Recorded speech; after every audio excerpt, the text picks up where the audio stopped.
When the Buddha says to make the Dhamma your refuge, he's very clear about the fact that it means making yourself your refuge. One of the terms he says, to make the Dhamma your island, you make yourself your island. The image, of course, is an island in a flood. And the flood is fourfold.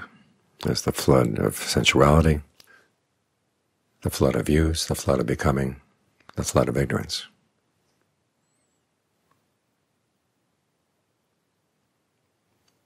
And how do you get safe from these floods? The Buddha gives specific instructions. He doesn't say something useless like, just be in touch with your awakened nature, or just be with the knowing, or be the knowing. They're things that you do. He says you establish mindfulness. For example, you take the body in and of itself. You stay focused on the body in and of itself, ardent, alert, mindful, putting aside greed and distress with reference to the world. That formula right there tells you how you deal with the different floods. First, by staying focused on the body in and of itself. That's placing a fence around where you're going to place your attention.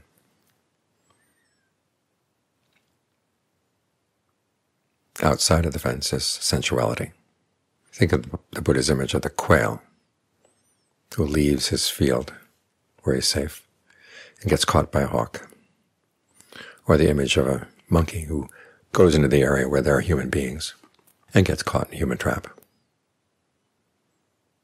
In both cases, those unsafe areas represent the 5 strings of sensuality, as the Buddha calls them. Lovely sights, sounds, smells, tastes, tactile sensations. The things around which our sensual fascination grows, all our fantasies about sensual pleasures, come down to these just 5 things. And so undercut sensuality by making sure that your focus stays where it should be, like you're here with the breath in and of itself. You focus on this aspect of the body. You're not concerned with how your body looks to yourself or to other people. You're concerned with how it feels from within, what the Buddha calls the pleasure of form, which is higher than the pleasure of sensuality. When the Buddha teaches renunciation, in other words, renouncing sensuality, he's not going to leave you high and dry with nothing.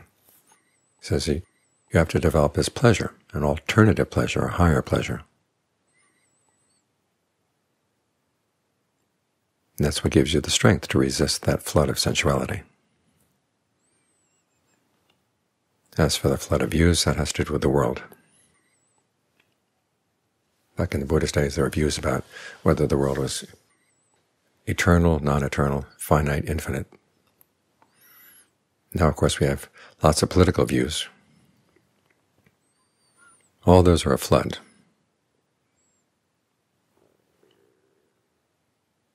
And you focus on those things, the mind is at full flood, and it gets swept away. So here the Buddha says, again, maintain your focus on the body in and of itself. Any thoughts with the world at all, greed, distress with reference to the world, you put those thoughts aside, you subdue them. Vinaya, it's a verb that is related to vinaya, discipline. You discipline those thoughts. You don't give them any space in your mind. Now, there are times when the Buddha will have you think in terms of how the world is, mainly for the sake of samvega, but also for the sake of understanding action, the power of action.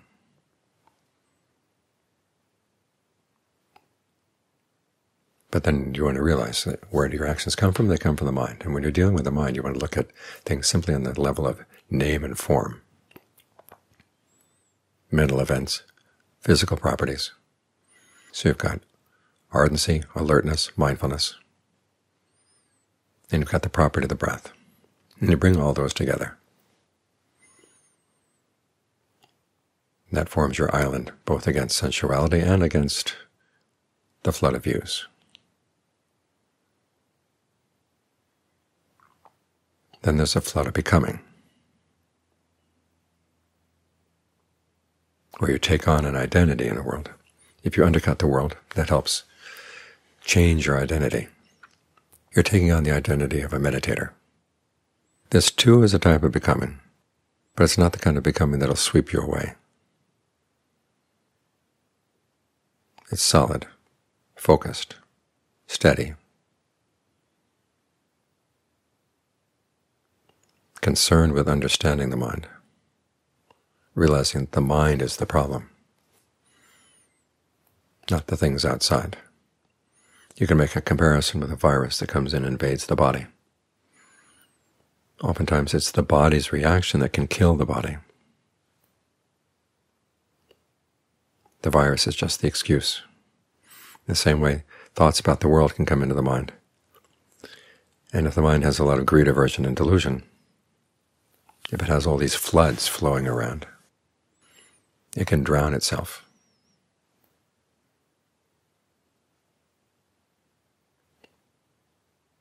So you're stepping out of that kind of thinking, taking on a becoming that can fend those things off. Ultimately, you'll go beyond this becoming as well. But this is the becoming you need to fight off the floods of becoming, just as you need right view in order to fend off the floods of wrong view, views that will get you tied up in the world. Finally, there's the flood of ignorance, not seeing things in terms of the Four Noble Truths. This is where mindfulness comes in, because mindfulness remembers the duties associated with those truths. Something unskillful comes up in the mind, your duty is to comprehend it and abandon it, and then to give rise to skillful qualities in its place. So again, you're not just being the knowing, you're not just accepting whatever comes. You're applying appropriate attention. Bare attention is not appropriate. Bare attention just is aware of what happens, but doesn't think of doing anything about it.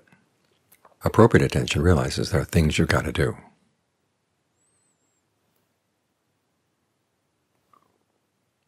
And so when you're focused on the breath, anything that would pull you away is something you've got to abandon.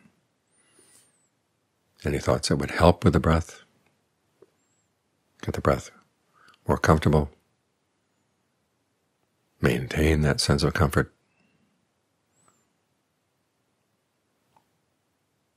visualize the body in ways that allow that sense of comfort to spread around so that it saturates and fills the body. That kind of thinking is okay. It's to be encouraged, not just okay, it's part of our duty.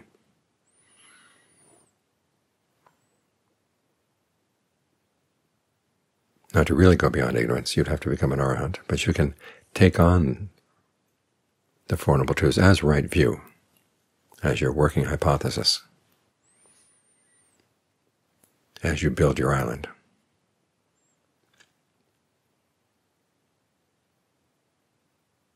So it's in these ways that the practice of establishing mindfulness does protect you from the flood, lifts you above the flood, and provides you with a safe island.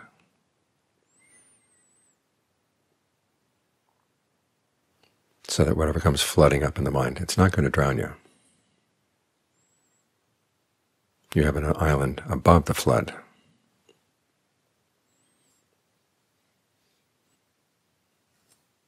You provide safety to yourself, and you don't become part of the flotsam and jetsam that goes flowing around outside. And you're not subject to the floods that come welling up from within.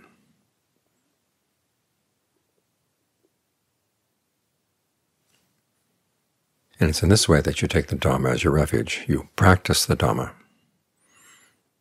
There's a verse that says, the Dhamma protects those who practice it. Of course, it's not like there's some Dhamma god who's going to come and shelter you, but the simple fact that you've mastered these skills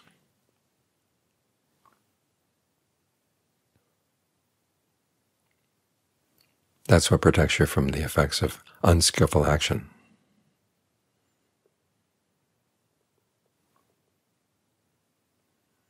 And when you're protected from unskillful action, nothing can harm you.